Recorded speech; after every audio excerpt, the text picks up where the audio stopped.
What was meant to be a pound-for-pound showdown for the lineal and WBO junior welterweight titles turned into a boxing clinic.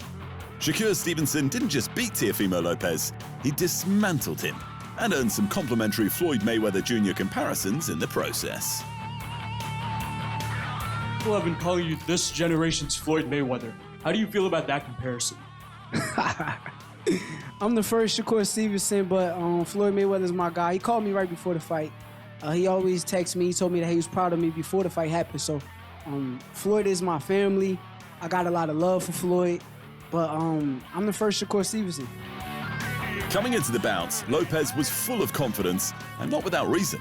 Not only was Stevenson moving up another division, Lopez's resume featured bigger names and higher profiled wins, and he was unbeaten at the weight. On paper, this was meant to be his division. I think it's fair to say, maybe you'll disagree with me, Mike, but I believe that this is the best fighter Teo's ever faced, and Teo is the best fighter Shakur's ever faced. Yeah, no question, Tom. But again, Teo's faced an elite guy, a future Hall of Famer in Vasily Lomachenko, and Josh Taylor was the lineal and Ring Magazine champion at 140 when he beat him. Who has Shakur fought who's even on the level of a Josh Taylor? Do you rate Shakur Stevenson higher than Josh Taylor and higher than Vasily Lomachenko? I do. I think the style, especially the defense, I think Shakur's going to fill out really well at 140. You see his frame. He's long. He's rangy. I think he's going to be excellent. While confidence is one thing, delusion is another. And all week, Lopez behaved like a vulgar teenager, out of his mind on pure squishy juice. We're dealing with high-tech Lomachenko. I'll bet you something. Oh, I want to bet whatever. Yeah, you want to whatever? Whatever you want to put up. I bet that you can't. No, say it, say it, say it. I bet that your mouth can fit. Say what you bet. I would smack the shit out of you. I smack the shit out of your. What'd you just say? Hey. You're gonna feel like a foot in your mouth. You're gonna feel like a foot in your mouth. You're gonna feel like a foot in your mouth. Come on, man, you know. Hey, to all y'all, when does everybody consider leaving? I would smack the shit out of Leaving your these bitch ass, nuts boy. in your mouth. Hey, I would smack the shit out of you. Like, yo, acrobat. Let's go, Jam. Stop clowning, man. Let's go, Jim. Hey, Ain't nothing to be funny watch your about. words. It's like You a foot in respect your the mouth. pussy? Hey, look how they get riled up. Oh, At the weigh-ins, the Lopez circus continued. Stevenson stepped onto the scales, calm and focused at 138.6 pounds. He looked fit and healthy too, not like a puffed-up featherweight who had stacked on weight for a surprise shot at the title. When Lopez took to the scales at a slightly heavier 139.6 pounds, it quickly became apparent that it wasn't just him playing the fool. His father danced around with his son's WBO belt in the air, acting like the fight itself was a mere formality. And the family wasn't done. Instead of the traditional face-off, Lopez ignored Stevenson entirely and wandered off on his own to interact with the crowd. But Stevenson wasn't having it. As he should. Soak up the moment. That's what the takeover does. He takes over buildings. He's taking over the MSG. Last time he was here, it wasn't so good for him. There's a power move by Shakur. Shakur Stevenson, a two-time world champion. Stevenson stepped right into his opponent's face, and Lopez suddenly looked far less amused about the whole ordeal. I can't wait to see him tomorrow. I can't wait. It's my time. I've been ready for this moment since I was a child, and now it's all coming together. Against William Zepeda, you said you proved that you were a dog in that fight. What are you going to prove in this one? That I'm the best boxer on the planet of Earth. Meanwhile, the Teo Jr. and Teo Sr. variety show rolled on like nothing serious was about to happen at all. They could not have been more confident if they tried. Get your popcorn early, get your beers early, because this one. Once the bell rang, the comedy ended. Stevenson controlled the center, broke Lopez down with precision, and quietly began to humiliate him. Lopez's father had no answers, while Stevenson was playing the bully. Yeah, I definitely did. I feel like he's a fighter, so he tried to fight back. But yeah, I picked him apart. In the second round, I want to say that I told my corner, I said, I'm stronger than he is. By round 6, Lopez had been outlanded 78-23, and a cut had been opened over his left eye. By the final bell, Stevenson had landed 165 punches to just 72. Hardly the stats of a so-called defensive fighter.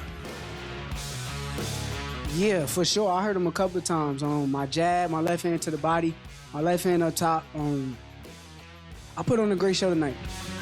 Another weight jump and another world title, but it seems Shakur isn't done taking risks, and he believes that his legacy will be better served through competition than belts alone. Well, that's obvious, because after the win he called out Conor Benn, who has never held a belt, but who last fought at middleweight. Benn met him in the ring and appeared more than happy to meet Shakur anywhere, anytime, so long as it's at welterweight, where Shakur has never fought. It was a chaotic week for champions. Carlos Adames retained at middleweight with a draw, Xander Zayas unified, Josh Kelly grabbed a title, and Elif Nurtaran defended, all via decisions. The only champ to avoid rematch talks was Bruce Carrington, thanks to a 9th round knockout. To the heavyweights, the least surprising comeback ever is official. Tyson Fury is back, and he'll be fighting in the UK this April 11th. The former champ announced his most recent retirement in January of 2025 before announcing his return a year later, because of course he did.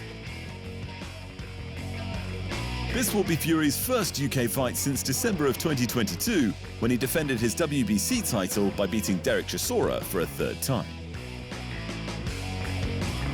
Following that win, he fought 3 straight in Saudi Arabia, first beating Francis Ngannou, before losing 2 on the trot to Alexander Usyk for undisputed bragging rights. Usyk won both fights on points in May and December of 2024 to become the first undisputed champion of the 4-belt era. Fury retired shortly after, again, but after 4 previous retirements, it was hard to believe that this one was going to stick. Excited to be back, announced Fury. Heart's always been and always will be in boxing. Someone go tell the king that the ace is back. Fury will face Arslanbek Makhmudov on April 11 somewhere in the UK, and the bout will be streamed live on Netflix and be promoted by the Ring magazine, because when Turki Al-Sheikh calls, boxers say yes to bags and bags of money. And going back to Derek Chisora, Del Boy made a wish for his 50th and possibly final professional boxing bout, and it looks like it has come true. Chisora will face the former WBC champ Deontay Wilder, who just happens to be fighting his 50th professional bout too. Chisora, 42, has fought everyone, often twice, from Dylan White to Alexander Usyk to David Haye, and even the Hall of Famer himself, Vitaly Klitschko. Since losing to Fury in 2022, Chisora has won his last 3 straight in what appears to be a miraculous late career turnaround. Wilder, 40, started his career with 42 wins, 0 losses and 1 draw, with an astonishing 41 knockouts.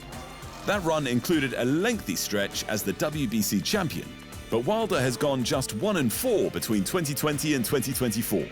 That makes this the start of a rebuild, or the end of the road. This April 4 at the O2 Arena in London, Chisora vs Wilder will headline the first Misfits Pro event, which will be streamed live on DAZN. Sticking with the heavyweights for just a little longer, Jarrell Miller proved his willingness to cheat at just about everything. In 2019, Miller lost the biggest opportunity of his career when he tested positive for not 1, but 3 banned PEDs just 1 week out from his title fight against Anthony Joshua. Cut to last week, the big baby claimed a split decision victory over Kingsley Ibe, but not before Ibe literally knocked Miller's toupee clean off his smooth, shiny dome. So it's funny, right? I get to my mama's house, and she had some shampoo bottles under her table, and the shampoo? That shit was like ammonium bleach. I literally lost my hair like 2 days ago, he claimed. So I called my manager and said, get me one of those mains, and I slapped that on real quick. Ibe knocked that off. Whatever you say, champ. And finally, to the junior middleweights. Sebastian Fundora's delayed WBC title defense against the former welterweight champion Keith Thurman has been rescheduled for March. Thurman was originally chasing the belt in 2024 until he was forced out of his title fight with Tim Tszyu with an injury. For that bout, Fundora stepped in, upset Tszyu, and claimed the gold.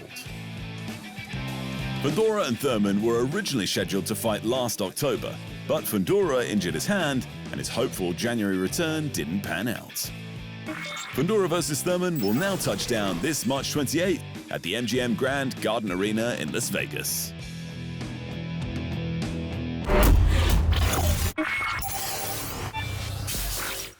In the main event of UFC 325, Alexander Volkanovski shone in his homecoming title bout. The two-time featherweight champion retained his belt in a rematch against Diego Lopes, denying the young Brazilian a second shot at the title. The first time they met was at UFC 314 in April of 2025 in a bout for the belt Ilia Topuria took from Volk and then vacated. That night, Volkanovski reclaimed the title with a vintage performance, outworking Lopez across 5 rounds to begin his second reign. In the rematch, Volkanovski delivered another masterclass as the champ mixed sharp striking, timely takedowns, and dangerous submission attempts for 25 minutes. In round 3, Volk survived a flash knockdown, but Lopez needed a finish by the 5th, and he just couldn't get it. With the win, Volkanovski recorded the first defense of his second featherweight reign, and he made it clear post-fight that he wants the next available contender from the division's elite. I mean, if it's the featherweight division, it's got to be the top guys, said the champ. You've got Movsar Evloev and Lerone Murphy. I've been told they're going to face each other. If the next one is definitely featherweight, it's got to be one of those two. It's a fair call. Lopez sits at number 2 and now has back-to-back losses to Volk, meaning another title shot is likely a long way off for the Brazilian contender. The number 3, Yair Rodriguez, who also has a loss to Volkanovski, underwent hand surgery in October of last year. He isn't expected back until the second quarter of 2026. That leaves the current number 1 ranked contender, Evloev, and the number 4 ranked, Murphy. Both are unbeaten in recent runs, and with no fights booked, making a matchup between the two is the cleanest way to crown the next challenger. Fight of the night went to Volkanovski and Lopez for their 5-round war. 100k performance bonuses were awarded to Maurizio Huffi and Quillan Salkield for their stoppage victories. In other news, there's good news for Paddy Pimblett fans. The baddie should be back sooner rather than later. 1 week after his unanimous decision loss to Justin Gaethje for the interim lightweight title, Pimblett spoke about the damage he took in the fight, as well as his desire to run things back with the first man to beat him in the UFC. Pimblett was knocked down twice and took some nasty eye pokes, but says his recovery is going well. While his face has healed, his eyes still aren't perfect, but even so, he expects a quick return. There's nothing wrong with me. The only thing wrong with me is I've got a scratched cornea or something like that. But I'll be back in the gym tomorrow and back training, said Pimblett. People think I've got to take the rest of the year off. I'm not. I'll be fighting in the summer.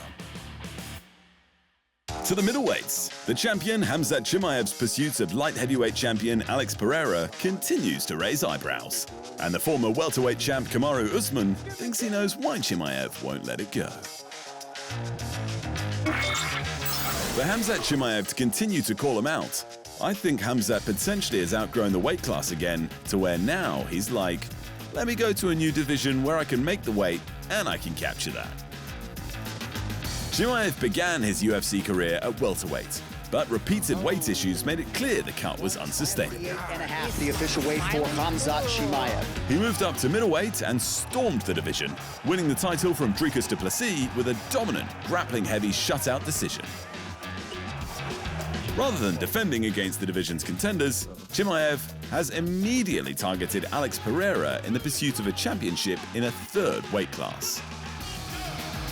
Usman believes this could be a familiar pattern repeating once again, which is a shame for Usman, because Usman still wants his rematch with Chimaev for a new belt.